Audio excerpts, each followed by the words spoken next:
আসসালামু আলাইকুম। সবাই আশা করি ভালো আছেন।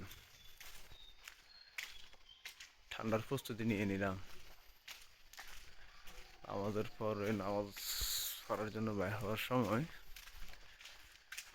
ঠান্ডা কারণে চাদরটা বাইরে করে নামাজ পড়লাম। নামাজ পড়ে হাঁটতেছি। ইনশাল্লাহ ঠান্ডাকে বরণ করে নিলাম। সবাই রেডি হন ঠান্ডার জন্য। আমরা ঠান্ডাকে বরণ করে নিলাম, আপনারা বরণ করে নেন ঠান্ডা। ভাই ঠান্ডার কারণে মুখ দিয়ে কথা বাইরে না ভাই। ঠান্ডা আসার আগে এই অবস্থা, আসলে কি অবস্থা হবে। এখনো তো পুরোপুরি ঠান্ডা পড়তেছে না।